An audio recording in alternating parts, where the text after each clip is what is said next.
taga-isla sa Bantayan. Di na kinahanglang mutabok sa Cebu aron magpaupira mga kaigsunan. Very good. Detalye sa report sa nato gini pinagi sa pagpamati ni Katrupang Almi Mata. Live report. Almi. Yes, sa dili na kinahanglan mo labang pa sa mainland Cebu ang mga residente sa Bantayan Island alang sa pipila ka surgical procedures kung panhingpit nang nag-operate ang operating room sa Bantayan District Hospital. Sa unang tulo ka adlaw sa operasyon, nakakumpleto ng ospital og 8 ka surgical procedures sa gamit ang bagong mga kagamitan. Niadtong Hulyo 23, gipangulan ni Dr. Delvena Marquez ang 5 ka minor operations nga naglakip sa pagtangtang og bukol sa agtang og tiil ug 3 ka wound debridement procedures.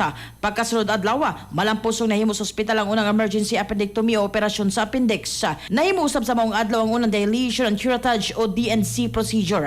Samtang niadtong Hulyo 25, malampos usab nga nahuman ang unang missionoplasty o operasyon alang sa hernia sa maong ospital. Mato di Capital Piso Health Consultant Dr. Nikki Catalan, dakong kalampusan kini alang sa ospital ug sa isla, tungod mas dali na nilang maatiman ang mga emerhensiyang kaso nga nagkinahanglan og operasyon. Mga katropa, alang sa pagpahimsog sa Balawas, inumusan Thona Plus Gold alang sa nagkahiusan Pilipino para sa Pilipinas. Kini ninyong katropa Almi Mata, XFM News. XFM report. Cellphone Plus Gold, mapalit sa mga butika sa inyong lugar.